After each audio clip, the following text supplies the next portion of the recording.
nous allons maintenant nous intéresser à trois projets qui ont en commun la préservation des zones humides dans un contexte de mise en place d'énergies renouvelables. Alors, au cours du siècle dernier, l'agriculture, l'urbanisation, les activités industrielles ont réduit de moitié la surface des zones humides en France et elles sont pourtant d'intérêt général. Alors la question que nous nous posons aujourd'hui est: les zones humides sont-elles compatibles avec les énergies renouvelables?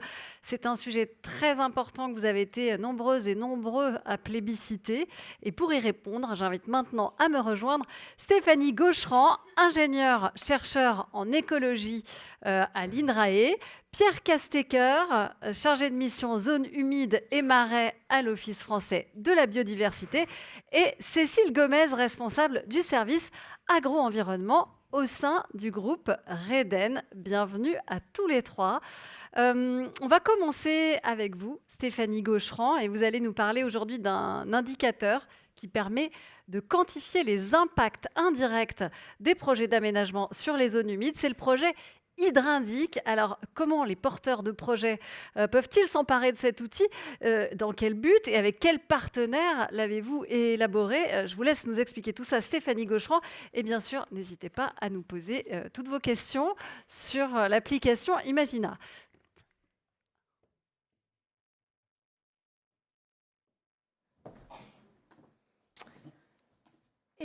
Bonjour à tous. Donc, effectivement, je vais vous parler d'un projet qui s'appelle Hydrindic ENR.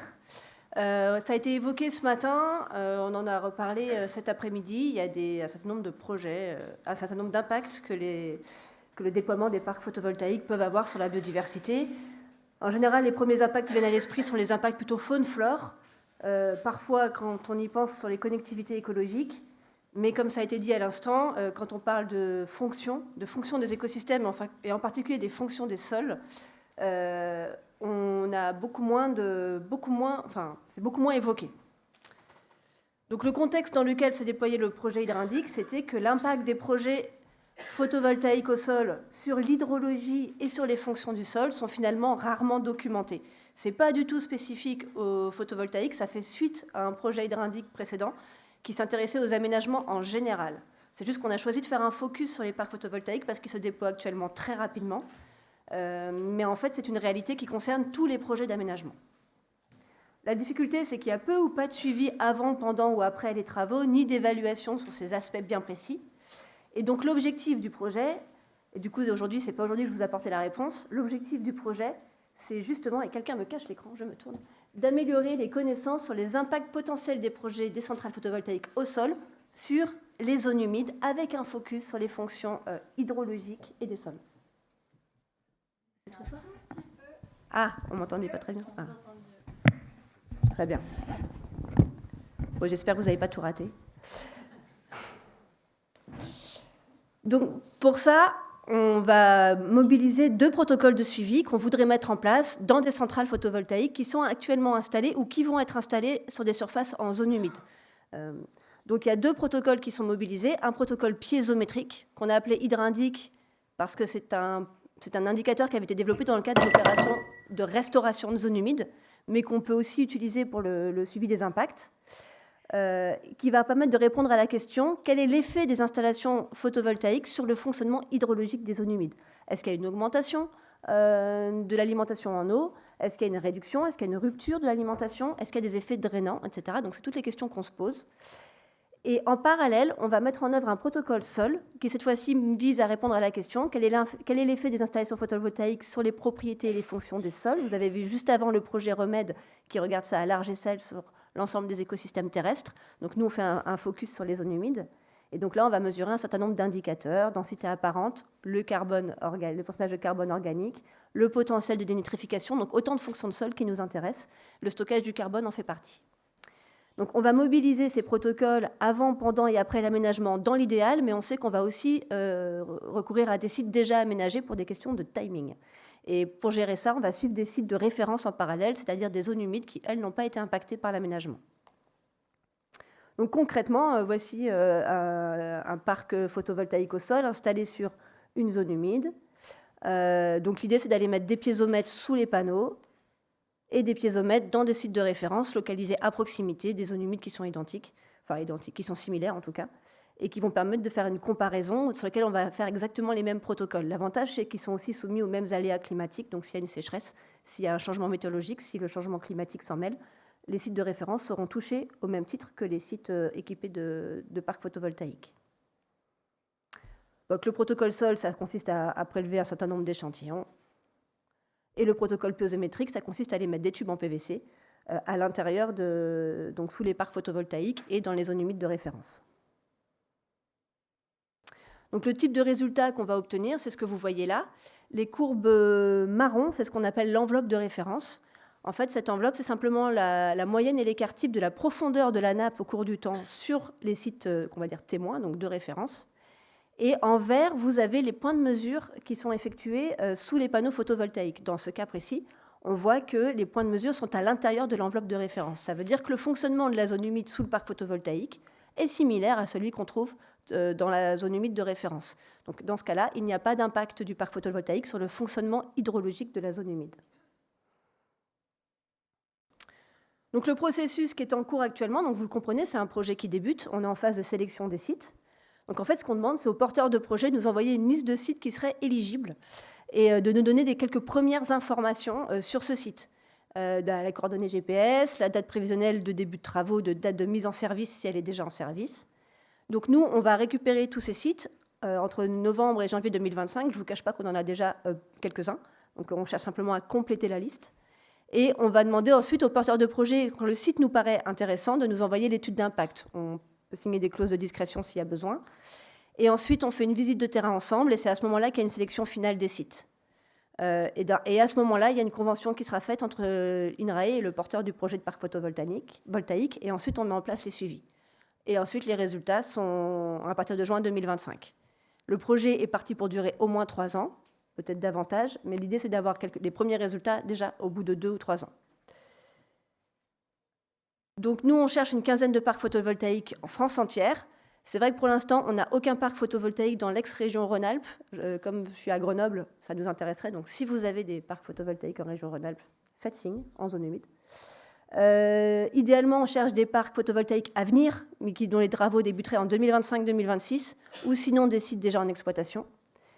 Et bien sûr, on cherche des sites en zone humide au sens de la réglementation, mais également avec une nappe peu profonde, c'est-à-dire qu'il faut qu'il y ait au moins un contact avec la nappe une partie de l'année à moins d'1,50 m de profondeur. Nos piézomètres ne font que 2 mètres. Donc on cherche vraiment des sites qui sont en zone humide avec une nappe des sols plutôt gorgés d'eau. Bon, je rappelle simplement que ce n'est pas un projet qui fait partie d'une demande réglementaire de type séquence ERC, c'est simplement pour vous dire que là on cherche à accumuler de la connaissance, on n'est pas sur des démarches réglementaires.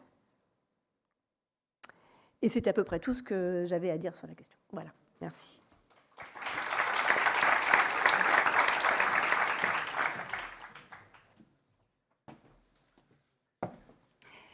Merci beaucoup Stéphanie. Je me tourne maintenant vers vous, Pierre Castecar. Vous êtes donc chargé de mission zone humide et marais à l'Office français de la biodiversité. Vous êtes notamment l'un des auteurs d'un des principaux guides méthodologiques d'évaluation des fonctions des zones humides. L'occasion pour vous, Pierre, de nous présenter aujourd'hui cette méthode qui a été développée avec l'OFB, qui a pour vocation déjà de partager une sémantique commune et aussi, entre autres, de permettre une meilleure prise en considération des principes qui régissent la mise en œuvre de la séquence ERC. Là aussi, n'hésitez pas à envoyer vos questions, vos réactions, si vous en avez, pour que je les relaie à Pierre à la fin.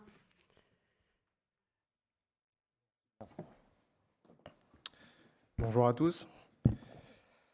Du coup, on m'a demandé de vous présenter la méthode nationale d'évaluation des fonctions. Je vais vous présenter surtout la version 2 qui est sortie en fin de compte en fin d'année dernière sur le sujet. Donc, au départ, il y a une première version qui existe de 2016. On a commencé nos travaux de recherche à l'époque avec, entre autres, les équipes du Muséum d'histoire naturelle en 2009, au moment où les SDAGE, entre autres, nous parlaient de compensation sur les zones humides. Et dans ce contexte-là, entre autres, au niveau réglementaire, pour ce qui était de l'instruction des dossiers IOTA ou ICPE sur les zones humides et la mise en place de la séquence ERC, on se posait bien la question de savoir comment on évaluait les fonctions. Et puis, surtout, qu'est-ce qu'on allait regarder sur ce sujet-là. Donc l'ambition qui était derrière, c'était le constat, c'est que grosso modo, on a regardé aussi ce que faisaient entre autres les Américains, les Allemands et autres sur ce sujet-là, qui étaient un peu en pointe. Ils ont plus de 40 ans d'expérience là-dessus. Et sur cette base-là, il a été mis en évidence le fait que, entre autres par Stéphanie, entre autres, qu'il n'était pas possible, en fin de compte, de repartir en fin de compte des méthodes rapides américaines, du fait qu'on avait des contextes écologiques quand même très différents et que donc il fallait l'adapter au contexte français. Je fais rapide, mais Stéphanie, tu me reprendras si je dis des bêtises. Donc l'idée qui était derrière, c'était d'essayer d'harmoniser les modalités d'évaluation des fonctions, que cette méthode serve d'alerte sur les enjeux liés aux fonctions des zones humides. Et puis surtout, l'idée, c'était de pouvoir comparer l'intensité, on va dire, des impacts qu'on avait sur les sites aménagés avec les effets des actions écologiques qu'on allait mettre en place sur les sites de compensation. Donc en 2016, une première version est sortie, donc entre autres qui était utilisée surtout sur les zones humides continentales. Et puis en 2023, il y a un certain nombre d'évolutions, on va dire, de cette méthode qui ont été mises en place. Je vous en parle juste après. Donc la question, on va dire, scientifique, que se sont posées entre autres les chercheurs du Muséum d'histoire naturelle, mais vous voyez, il y a aussi l'INRAE, la Tour du Valat, et d'autres, et le CEREMA qui était aussi présent. L'idée, c'était de pouvoir savoir si, grosso modo, dans le cadre de la séquence éviter, réduire, compenser, les pertes fonctionnelles sur le site impacté peuvent-elles être compensées par les gains fonctionnels prévus sur le site de compensation après mise en place de ces mesures de compensation. Grosso modo, on est bien sur un système de balance, de savoir est-ce qu'on est dans les clous ou on n'est pas dans les clous. Un point important, cette méthode a vocation à évaluer les fonctions des zones humides, c'est-à-dire tout ce qui est processus physique, chimique et biologique qui se passe dans une zone humide, que l'homme soit là ou pas là. Voilà.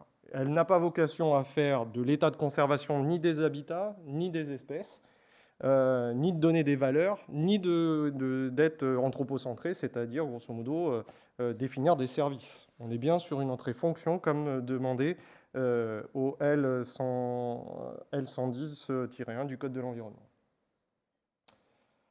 La méthode, que ce soit la V1 ou la V2, devait être utilisable par des acteurs techniques, mais pas obligatoirement des experts, sur un domaine particulier, du genre un expert des odonates, un expert des amphibiens, ou de la physico-chimie, ou un super pédologue, on va dire.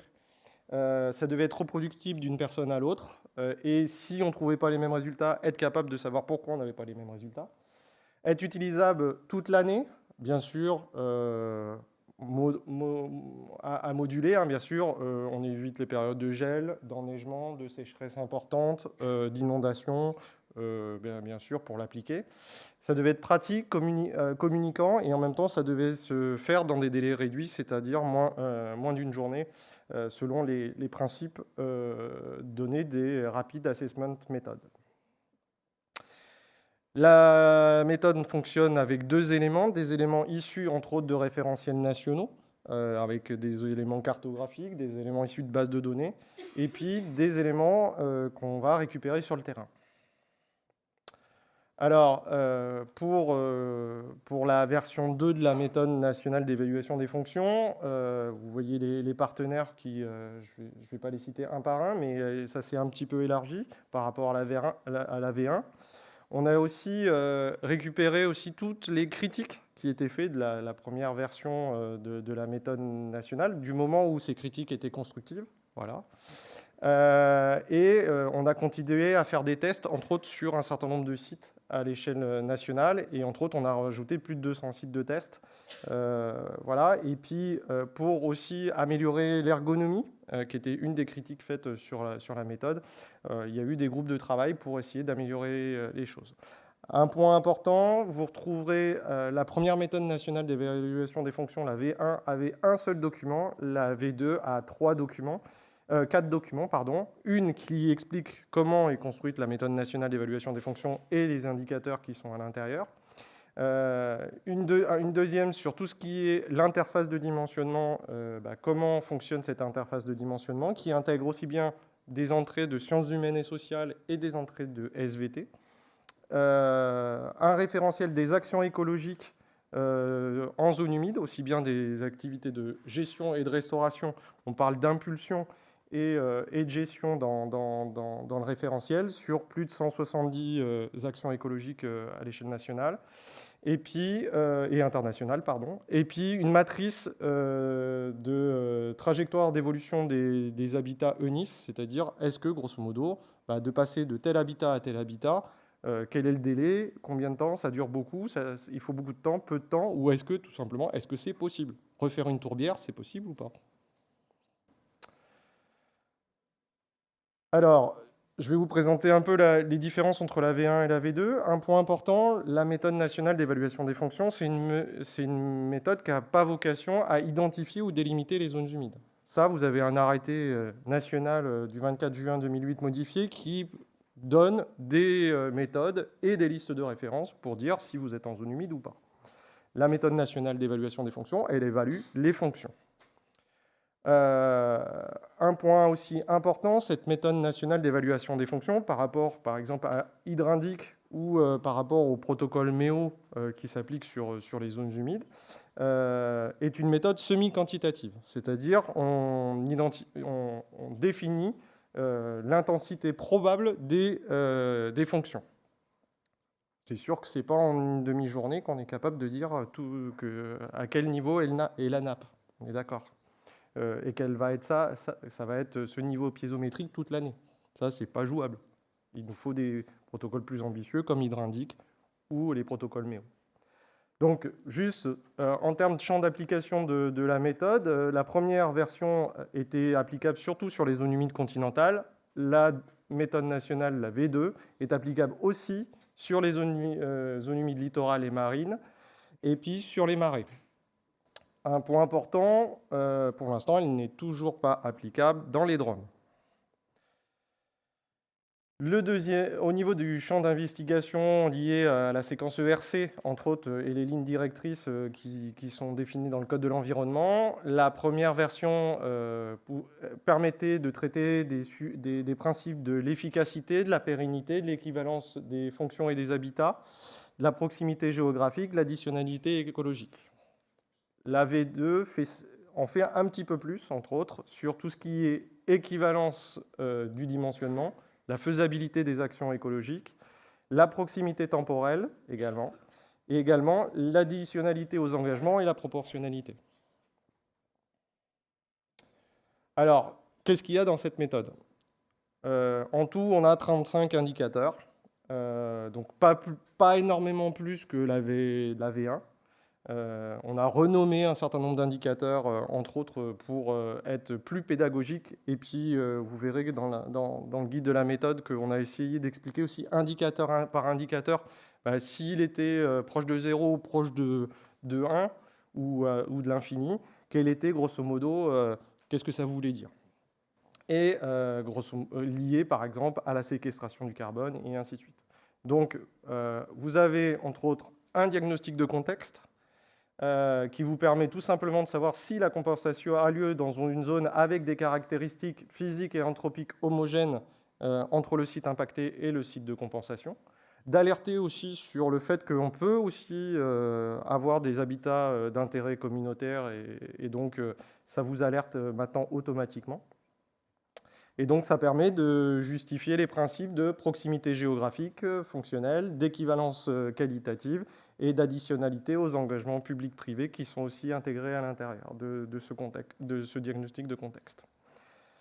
La grande nouveauté, c'est l'interface de dimensionnement qui permet de traiter de la question de la proportionnalité, de l'efficacité, de la faisabilité et de la proximité temporelle. Je vous ai mis en avant les différents gros documents qui ont été faits scientifiques sur la question de trajectoire d'évolution des habitats et sur la question également de la question de la faisabilité des actions écologiques, c'est ces éléments-là qui alimentent, et ça a été un énorme travail biblio, l'interface de dimensionnement, sachant que ça intègre également des dimensions sciences humaines et sociales à l'intérieur. Et l'idée, c'est de savoir si le choix du dimensionnement de la mesure de compensation a été objectivé. C'est-à-dire que, OK, on a fait ces choix-là, mais pourquoi on les a fait et est-ce qu'on est bien OK sur ces choix-là? Et puis, la dernière partie, qui est le diagnostic fonctionnel. Pour info, il y a 2 fonctions qui ont été rajoutées par rapport à la fois dernière, 2 sous-fonctions, la fonction soutien des débits d'étiage et la fonction diminution des pics de crue, qui étaient des choses demandées par les acteurs des territoires. Et donc là, l'idée, c'est de savoir si on a répondu aux 2 premières questions, est-ce qu'on a une équivalence fonctionnelle vraisemblable, issue de la mise en œuvre des mesures compensatoires, est effective ou pas, au regard, en fin de compte, des enjeux du territoire. Et donc tout ça est intégré dans un tableau de bord qui est constitué, entre autres, d'un tableau Excel. On est toujours sur des tableaux Excel pour l'instant, et d'une extension QGIS pour, entre autres, pour être un peu plus rapide sur l'analyse SIG. Et puis, vous retrouvez un guide méthodologique qui n'a pas grossi en nombre de pages par rapport à la V1, mais même est plus petit que la version de la V1, parce qu'on a pu sortir certaines parties sur un guide de la typologie ENIS, entre autres, qui était dedans dans la V1. Voilà, et pour info, normalement, d'ici 1 an, avec le CEREMA et nos partenaires, on espère pouvoir vous fournir aussi un tableur en ligne qui permettra de stabiliser un peu plus l'outil. Voilà. Merci pour votre attention.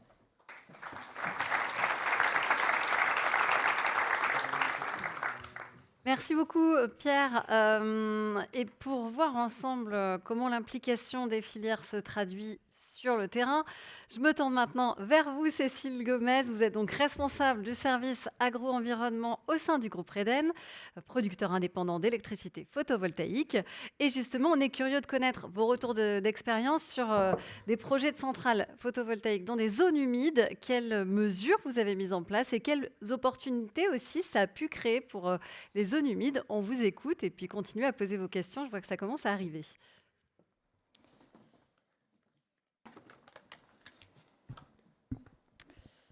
Bonjour, merci de me laisser la parole aujourd'hui.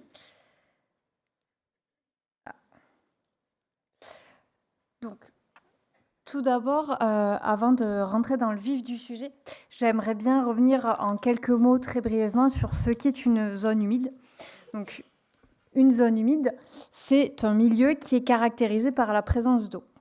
Selon le Code de l'environnement, ce sont des terrains exploités ou non, habituellement inondés ou gorgés d'eau, douce, salée, saumâtre, de façon permanente ou temporaire, dont la végétation, si elle existe, est dominée par des plantes hygrophiles pendant au moins une partie de l'année.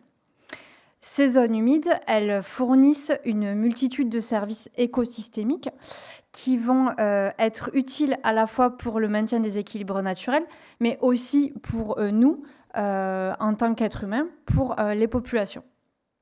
On considère aujourd'hui qu'environ 30% du territoire français serait propice à la présence de ces zones humides.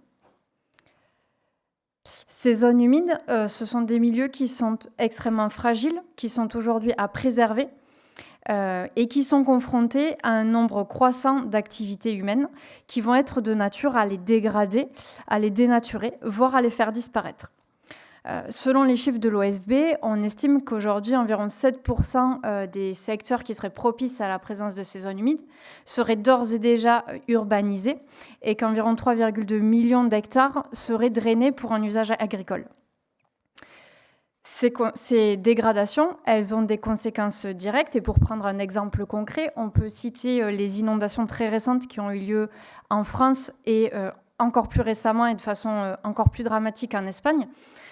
Puisque les phénomènes climatiques s'accentuent avec des pluies, des phénomènes pluvieux plus intenses, et le fait que les zones d'expansion des crues soient urbanisées, que les zones humides soient dégradées, on n'a plus de zones de stockage en cas d'inondation, ce qui crée des inondations encore plus dramatiques. Il est donc nécessaire de prendre en compte ces milieux dans tout projet d'aménagement, et les projets ENR sont des projets d'aménagement.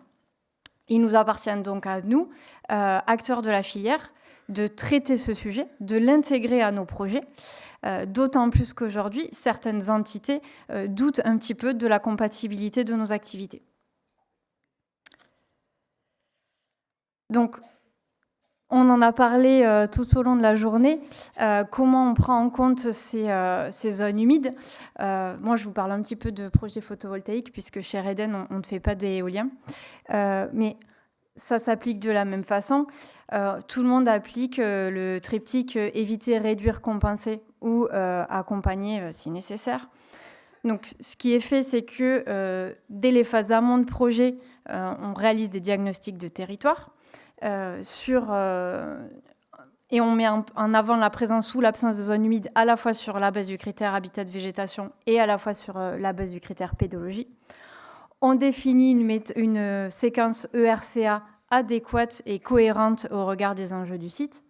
Et puis, ce qui est extrêmement important, c'est de s'assurer que cette séquence, elle soit mise en œuvre de façon effective sur nos phases construction et exploitation de centrales.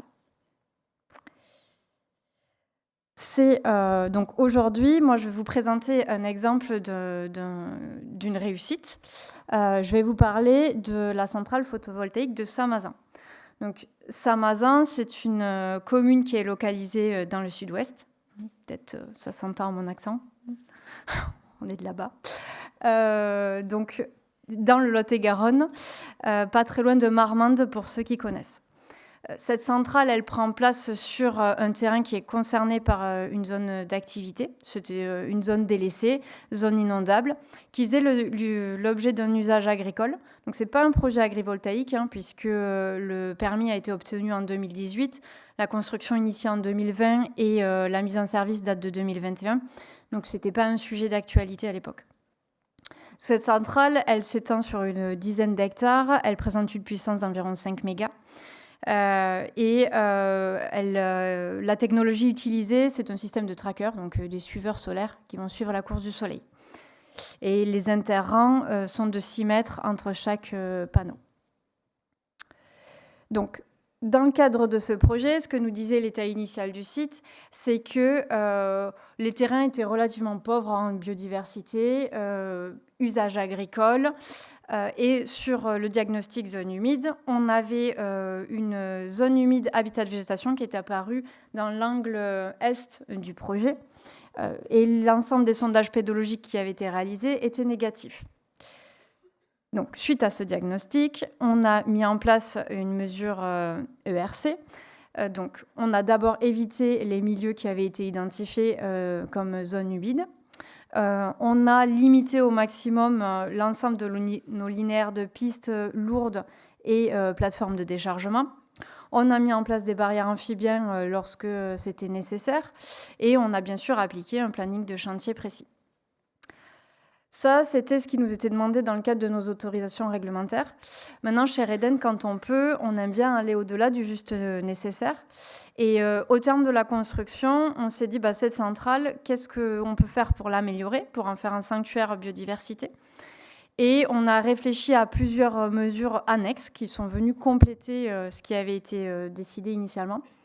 On a donc réfléchi et mis en place une prairie mellifère, estampillé végétal local. On a mis en place tout un panel de nichoirs, gîtes reptiles, logements pour abeilles sauvages. Au total, il y a plus de 70 aménagements sur la centrale. Et pour compléter, on a mis en place une gestion douce du site par pâturage. Et il se trouve que notre prestataire, notre bureau d'études, Sarmeco, dans le cadre des suivis écologiques qui étaient nécessaires, nous a fait remonter qu'il y avait l'apparition d'une jonchée sous les panneaux. Donc c'est pour ça que cette année, on a voulu creuser ce sujet Et on a mandaté le bureau d'études pour refaire une analyse de zones humides et voir un petit peu comment ces milieux s'étaient développés. Et donc, ce qui est apparu en 2024, donc 3 ans après la mise en service, c'est que 100% des sondages pédologiques réalisés sont apparus positifs comme déterminants de zones humides. 0,17 hectares de zones humides, habitats de végétation également sont apparus. Donc, c'est les secteurs que vous voyez hachurés en bleu sur la diapositive. Et un autre point important, c'est qu'on a aujourd'hui 0,28 hectares de secteurs qui ne sont pas déterminants de milieux humides, mais dans lesquels on a un pourcentage d'espèces de zones humides qui se développent. Donc, ce que nous, on espère très fortement, c'est que ces secteurs, dans 2-3 années, eh bien, ils soient aussi devenus caractéristiques de zones humides. L'analyse, on a essayé d'aller le plus loin possible. On a utilisé votre méthode, Pierre. On a fait une analyse des fonctionnalités. Et sur les principaux points qui sont à retenir, c'est qu'on a plus d'habitats de zones humides. On a une diversification de ces habitats. Ce sont des habitats qui sont plus équilibrés. Et on a surtout, ça c'est ce qui est criant sur l'illustration, c'est qu'on a une augmentation de la surface de ces habitats de zones humides. Donc c'est un retour d'expérience extrêmement positif. Donc la centrale est là et la zone humide est là également. Mais ce qui est intéressant, au-delà de ce résultat ici, c'est que ce n'est pas un résultat isolé. On a d'autres centrales où on observe ce phénomène. Pas très loin de ce secteur, dans les Landes, on a une autre centrale où on a des habitats de Landa Molini qui se sont développés. Donc, ce sont des habitats déterminants de zones humides. Et ces derniers, ils sont retrouvés dans la même proportion et la même qualité sur les zones de délaissés du parc, en interrang ou sous panneaux. Donc, à la réponse, à la question, est-ce que les zones humides et les projets ENR sont compatibles ? Moi, je dirais oui. Néanmoins, c'est vrai que ça nécessite de la vigilance. Ça nécessite d'être précautionneux aussi lorsqu'on construit et on exploite nos centrales. Mais c'est pour ça aussi que c'est très bien que les choses soient encadrées. Mais en tout cas, il y a des belles synergies à trouver sur l'ensemble de nos projets. Voilà. Merci pour votre attention.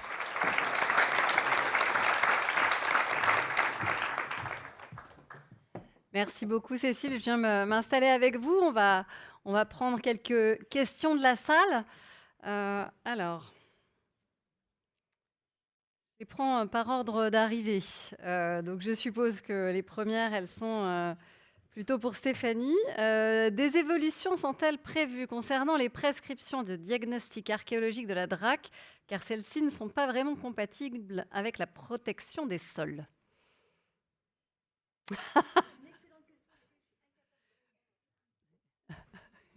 Comme ça, ouais. Donc c'est absolument pas mon domaine de compétence. Je peux absolument pas répondre à ça. Je ne sais pas si toi, Pierre. Bonne question. On a des discussions régulières avec, entre autres, les gens qui font de l'archéologie. Et j'avoue qu'à l'heure actuelle, l'ambition, pour l'instant qu'on a avec eux, c'est déjà qu'ils prennent conscience qu'ils sont sur une zone humide quand ils commencent à intervenir. C'est la première étape. Et donc, on a des échanges, entre autres, sur des référentiels nationaux, comme les chiffres qui ont été donnés par Cécile. Pour qu'ils aient au moins les prélocalisations et les inventaires existants, de façon à avoir en tête que potentiellement, ils ont de fortes chances d'être en zone humide et que, grosso modo, derrière, voilà. Après... Je ne crois pas qu'à l'heure actuelle, le ministère de la Culture et de l'Environnement ont vraiment discuté sur le sujet. Question suivante. Est-ce que vous avez constaté des variations des piézomètres en fonction de l'éloignement aux ancrages? Alors, malheureusement, l'étude débute juste. Donc, on ne peut pas encore répondre à cette question. Ça fait partie des choses qu'on voudrait regarder. De même que le cas particulier qui nous a été montré, on a eu plusieurs opérateurs qui nous ont fait remonter l'apparition de zones humides sur des sites qui n'étaient pas en zone humide auparavant. Donc, visiblement, il se passe des choses. Et on espère que notre projet va aider à répondre à certaines questions, en tout cas. Quel est le pas de temps des relevés de mesure piézo et sol? Alors, c'est une sonde automatique qui fait les mesures, donc on peut la programmer comme on veut. Nous, on part sur un minimum une mesure par jour. Là, je pense que c'est une question pour Pierre. Bonjour, j'ai une question suite aux présentations des impacts photovoltaïques sur zones humides. Comment accompagner les envies de l'État par rapport à ces résultats? Quel argumentaire, quelle approche? Certaines DDT et certains territoires sont très opposés au photovoltaïque sur zones humides. Question de Jean-Marie. Alors, vous dire qu'il n'y a pas d'échange entre les services de l'État au niveau national, je vous mentirais, il y en a. Il y a des travaux déjà de partager entre l'OFB, les services de l'État, entre autres la bibliographie, les informations qu'on a à disposition.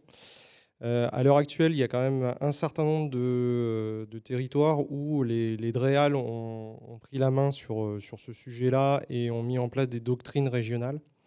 Pour Nouvelle-Aquitaine, pour Grand Est, c'est dans les tuyaux, pour d'autres également. Donc c'est en train de se structurer de façon aussi à essayer d'homogénéiser la manière d'instruire les différents dossiers loi sur l'eau sur ces questions de panneaux photovoltaïques. D'après la méthode, est-ce que l'augmentation d'un gain fonctionnel, par exemple si on part d'un site dégradé à une zone humide, peut permettre de réduire la surface à compenser? Et inversement, si on n'arrive pas à avoir des gains fonctionnels très bons, est-ce qu'on peut tout de même atteindre l'équivalence en augmentant la surface à compenser? Alors, c'est tout du cas par cas. Une zone humide, ça ne va pas plaire à certains, mais grosso modo, une zone humide est unique sur ces fonctions qu'elle réalise. Derrière, pour les gains écologiques, bien sûr, en augmentant les surfaces, on a plus de chances, même si on n'a pas des ambitions de fou au départ, d'augmenter la capacité. Ça fait partie du mode de calcul de la méthode. Un point important, c'est le fait que... je vais retrouver mes mots. Derrière l'enjeu qu'il y a derrière, c'est de savoir sur quel indicateur, surtout, il faut essayer de gagner des gains. Et ça se regarde au regard des enjeux du territoire, parce que je vais être clair avec vous, recréer la nature, on ne sait pas faire. À moins de se considérer comme Dieu, mais grosso modo, il ne me semble pas qu'on arrive à décoller, à voler au-dessus du sol. Donc à un moment, voilà, ce qui est important, c'est que on sait grosso modo quels sont les impacts qui sont, on va dire, issus de la mise en place de l'aménagement. Bien sûr, au regard de ce qu'on met aussi dans l'outil. Ça reste un outil, c'est-à-dire ça ne vous dit pas tout. C'est même pas fait pour ça. C'est fait pour, grosso modo, être un outil qui permette de partager un vocabulaire commun, de comprendre ce qu'on a mis dans l'outil. C'est comme l'intelligence artificielle, c'est pareil. Ça dépend de ce qu'on lui donne à manger, quoi. Donc tout ça dépend en fin de compte aussi du cadre d'échange que vous avez avec les services instructeurs sur ce sujet-là, sur aussi les éléments à mettre en avant. Un point important, la justice a commencé à se saisir aussi de la méthode et a donné entre autres un certain nombre de jugements où la méthode a été utilisée et sur la nécessité aussi de la compléter en totalité et non pas juste partiellement en fonction de ce qu'on avait envie. Ça, c'est des points importants qui sont ressortis, entre autres, de cours d'appel administratives. Et puis, surtout, de justifier pourquoi on choisit tel et tel indicateur et à favoriser plus qu'un autre. Parce qu'il faut avoir en tête aussi que c'est que plus vous forcez sur une fonction, plus c'est au détriment d'une autre. Donc, c'est des vases communicants. Donc, à un moment, il faut avoir aussi en tête ces éléments-là. Et donc, oui, bien sûr... l'idée qui est derrière, c'est qu'au niveau des gains écologiques, on ait quelque chose. Bien sûr, la place de la surface a un intérêt fort. Un truc tout simple, la biblio, pour l'instant, montre que par A plus B, que quand on a des surfaces quand même d'habitat homogènes de plus de 2 hectares, il y a plus de capacité de résilience du milieu à se cicatriser et donc à se restaurer. En dessous, grosso modo, on fait du jardinage, quoi. Donc le jardinage, c'est pas tip-top pour préserver la biodiversité, même si on adore faire des jardins écologiques maintenant. La question suivante, vous y avez un petit peu répondu, mais peut-être que vous pouvez développer. Est-ce que vous avez des retours d'expérience spécifiques d'application réussie de la méthode avec des sites compensatoires à succès? des sites à succès, c'est un grand mot, on va dire. Ce qui est sûr, c'est qu'un point important, la méthode, elle a été utilisée sur pas mal de dossiers. Déjà en 2020, avant le Covid, quand on avait demandé au DDT combien de dossiers avaient utilisé la méthode nationale d'évaluation des fonctions, on était, alors, en n'ayant que 58% des DDT ayant répondu, on avait déjà plus de 140 dossiers. Et ça, 4 ans à peine après la sortie de la V1. Entre-temps, on sait qu'il y a des gros dossiers type contournement ouest de Strasbourg, canal Nord-Seine-Europe, pour ne pas les citer, qui ont aussi utilisé la méthode et qui continuent à l'utiliser. En ce moment, il y a d'autres gros dossiers qui arrivent qui utilisent la méthode. Derrière, on va dire la méthode nationale d'évaluation des fonctions, elle vous donne des éléments de repère. Derrière, de toute façon, vous avez des dispositifs de suivi à mettre en place, et que ce soit MEO ou Hydrindic. Et il faut avoir en tête que ces indicateurs-là, que ce soit MEO ou Hydrindic, qui sont des méthodes qualitatives et quantitatives, sont compatibles avec les indicateurs de la méthode nationale d'évaluation des fonctions. Donc voilà, bien sûr, des mesures compensatoires et des mesures de restauration, on a des choses qui avancent positivement, comme on a aussi des mesures compensatoires qui sont pourries, il faut dire les choses comme elles sont, et qui, grosso modo, n'arriveront pas à grand-chose. Se posera la question à un moment des services de l'État de voir si il est nécessaire de remettre la balle au centre et de prévoir éventuellement des mesures complémentaires.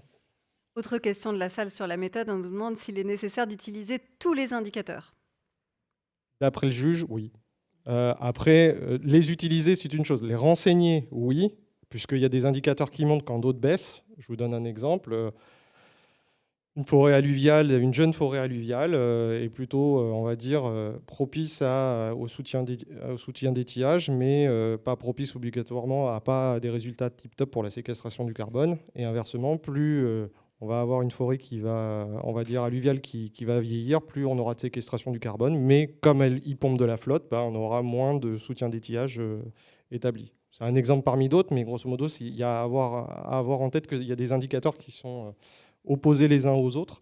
Et donc, ce qui est important, c'est surtout de justifier pourquoi vous choisissez tel et tel indicateur au regard ou que vous avez essayé de favoriser au regard de ce qui a été détruit et donc, d'une certaine manière, des enjeux du territoire que vous avez sur des ressources quanti, des problèmes de ressources quanti, des problèmes liés, par exemple, vous êtes sur des corridors biodiversité entre deux sites Natura 2000, j'en passe, et des meilleurs. Ça se regarde au cas par cas. Alors la question suivante nous emmène chez vous, Cécile Gomez. On part à Samazan et on nous demande à quelle hauteur sont les panneaux. Alors, c'est un système de tracker. Donc le point bas, vraiment quand les panneaux sont orientés au plus bas possible, c'est 50 cm. La hauteur moyenne, il me semble que c'est 1,80 m. Autre question pour vous. Quelle était la pratique agricole initiale avant l'installation du parc photovoltaïque de Samazan ? Très bonne question. Céréales, il me semble. Est-ce que les aménagements que vous avez faits en faveur de la biodiversité ont été validés par des organismes tels que l'OFB pour être certain que les mesures envisagées soient positives et non contre-productives ? Exemple, prise en compte de la présence endémique versus invasive, etc. Alors, pas validé par l'OFB, validé avec le bureau d'études spécialiste en écologie. Encore une question pour vous, décidément. Mais vous pouvez prendre votre temps, hein. On a un peu de temps pour les questions de la salle. Alors, quelle était la densité des sondages pédologiques effectués sur le site lors de l'état initial ? Est-ce que l'apparition de la zone humide a été associée à l'arrivée de nouvelles espèces ? Donc, je ne saurais pas vous dire la densité à l'hectare. Il y avait environ 4 sondages. C'est les points qui étaient sur la slide, c'était les points de sondage. Et les nouvelles espèces, oui, puisque il y avait beaucoup moins de secteurs de zone humide et la zone humide en présence était beaucoup moins diversifiée. Quelles sont les modalités de l'éco-pâturage du parc de Reden ? Pouvez-vous préciser la question ? Que la personne qui a posé la C'est, question peut se C'est dénoncer. pâturage extensif. Madame est là-bas.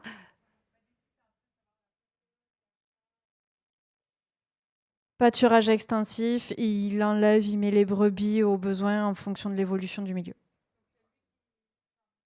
Oui, en échange avec nous, on l'appelle quand on se dit bah là, il faut faire quelque chose, ou si lui, il a besoin de mettre ses bêtes aussi. C'est pas, comme on n'est pas sur un projet agri-PV, c'est pas très cadré. C'est de l'entretien. Continue. Comment gérer, donc toujours question pour Reden, comment gérer plus tard la déconstruction du site avec un état initial qui aura évolué, car visiblement davantage de zones humides et une augmentation de leur surface? C'est une bonne question, mais qui va, je pense, concerner l'ensemble de la filière. Aujourd'hui, je n'ai pas d'éléments précis sur le démantèlement, mais ce que je pense, c'est que avant le démantèlement, quand on en sera à ce stade décentral, on refera des bilans écologiques et on adaptera les modalités de travaux en fonction de ce qu'on aura trouvé. C'est en tout cas ce qui me paraît le plus cohérent pour rester respectueux de l'environnement jusqu'au bout. Le BE de Samazan fait-il un lien direct entre la présence des panneaux et l'apparition des zones humides? Est-ce que vous opposez ces résultats d'études aux services instructeurs pour vos projets? Et comment est-ce que c'est reçu par ces derniers?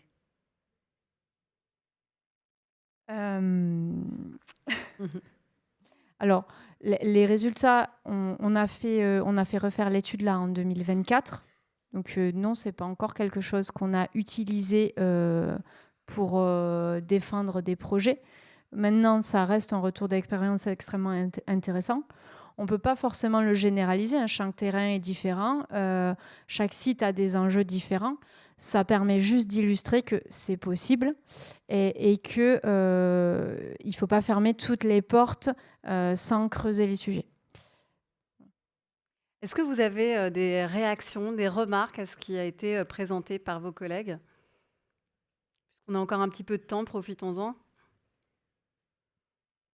Moi, plus par rapport aussi à la présentation précédente sur les questions de carbone et les questions de sol. Ce qui est aussi important, c'est que, et je pense que la phase chantier est un moment important sur la question des sols, qui a été rappelé par notre collègue de l'ADEME. La question de tout ce qui est préparation en phase chantier, limitation de l'importance des sols aussi, la prise en compte de l'importance des sols est très important.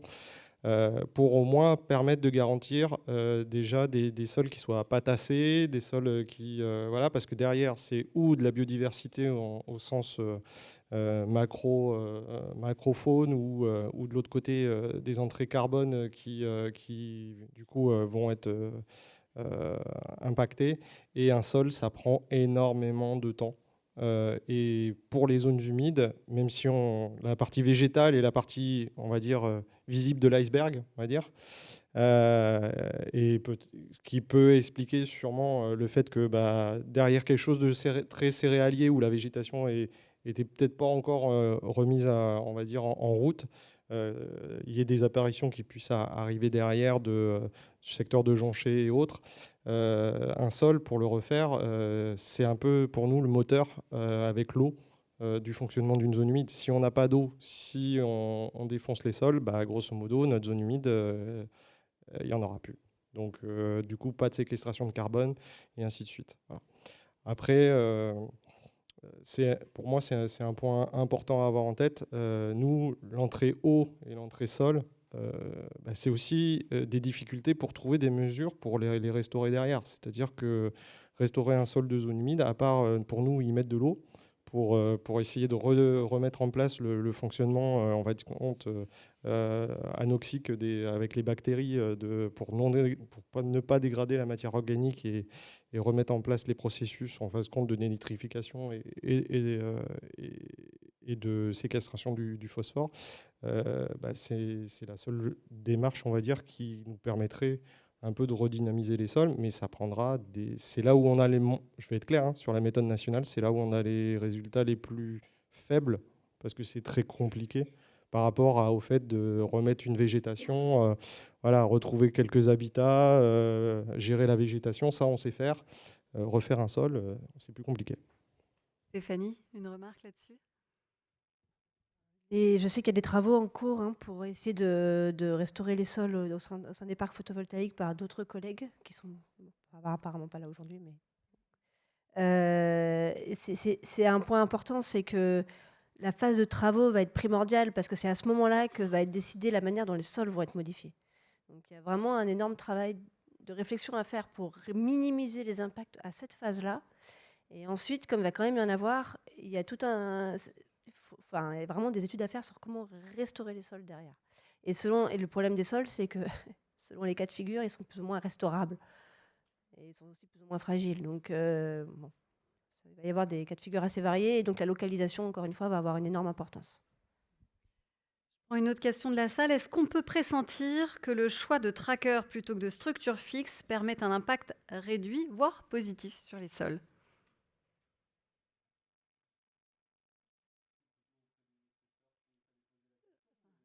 Si les prédécesseurs veulent nous rejoindre pour répondre, vous êtes les bienvenus.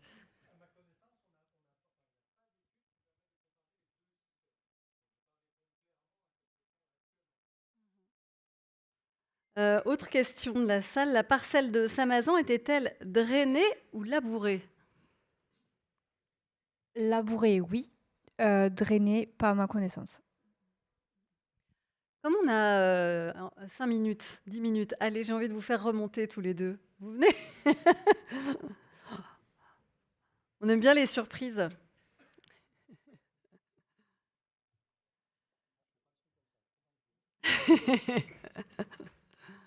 Non mais c'est plus convivial de vous avoir avec nous plutôt que de vous avoir dans la salle. Est-ce que vous avez des remarques qui vous sont venus en écoutant vos collègues présenter leurs travaux? Allez-y, oui. Oui, moi je remercie Pierre parce qu'il a rebondi sur 2 éléments extrêmement importants. Le premier, c'est effectivement la durée de formation. Je l'ai dit, mais peut-être il faut vraiment insister sur ce fait-là, la durée de formation des sols. Les sols en France, déjà, pour commencer, il n'y a pas un sol en France. Il existe une diversité, on parle de pédodiversité, une diversité de types de sols qui est assez importante. Et puis, tous les sols ont pour point commun qu'ils sont longs à former. Donc, à partir du moment où le milieu tel que je vous l'ai montré, hop, on l'élimine, il faut attendre 10 000 ans concrètement avant de le reformer. Voilà, ça c'est le principe même. La restauration, par contre, je serais juste à peine plus modéré par rapport à ce que tu dis. C'est-à-dire qu'effectivement, on ne sait pas restaurer un sol si l'objectif de la restauration, c'est de retrouver l'intégralité des fonctions du sol et de sa biodiversité. Ça, on ne sait pas faire. Et on ne saura jamais le faire. C'est clair. En tout cas, pas aussi bien que ce que pourrait faire la nature. Parce que par principe, on ne peut pas se substituer à celle-ci. Par contre, ce que l'on sait faire, c'est retrouver un certain nombre de ses fonctions par l'ingénierie pédologique, mais avec une ambition de restauration qui est forcément limitée à 1, 2, 3 fonctions, quelques éléments de la biodiversité tout au plus. En fait. Est-ce que c'est ce que l'on souhaite obtenir lorsqu'on parle de renaturation, de restauration ? On ne parle plus de restauration, mais plutôt de réhabilitation, au sens scientifique du terme. Ou est-ce qu'on souhaite véritablement avoir une restauration, dans quel cas il ne faut pas dégrader? On ne sait pas restaurer, donc on ne peut pas dégrader. À vous.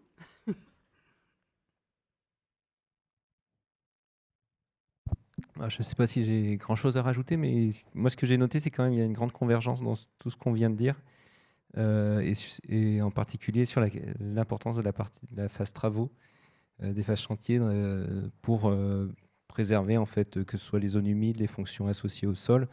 Et donc, c'est un gros point d'intention. Et moi, j'étais très content d'avoir un retour d'expérience sur scène. Et je pense que c'est quelque chose qu'il faut qu'on partage davantage. C'est les pratiques qu'on partage ensemble entre écologues, développeurs, exploitants, bureaux d'études, les pratiques sur cette gestion des sols. On a, dans le cadre de l'outil que je vous ai présenté, de la méthode que je vous ai présentée sur la question des stocks de carbone, cette question des chantiers est revenue très vite. Et puis on nous a demandé alors, comment on fait, qu'est-ce qu'il faut mettre en place. Et en fait, on manque de retour d'expérience au sein de la filière. Et je pense aussi qu'on peut s'inspirer de ce qui est fait par ailleurs, parce que la question des sols, elle concerne aussi beaucoup d'autres aménagements. Donc je pense qu'il y a un enjeu à partager ensemble sur les meilleures pratiques pour préserver ces sols, ces zones humides dès le départ, et sachant que si on les dégrade, on n'arrivera pas à les restaurer alors partiellement, ou sinon il faudra attendre quelques centaines d'années, voire plus. Je vais juste faire une remarque, c'est que sur le site qui nous a été présenté et qui était très intéressant, il ne faut pas oublier que l'état initial, c'était une culture intensive, hein. On n'était pas sur un milieu qui était déjà naturel, donc ça a aussi son importance. Oui, mais ça permet de montrer que les sites initiaux ne sont pas toujours des milieux naturels et on peut aussi, par le PV, amener une plus-value au milieu sur un secteur qui était en effet agricole, intensif et fortement dégradé. Et j'en profite pour rebondir sur la notion de préservation du sol. Un des grands compromis que l'on aura trouvé sur la phase de construction, c'est le meilleur calendrier pour à la fois préserver la biodiversité, construire en période humide, sans dénaturer les sols. Merci beaucoup, merci à tous les 5.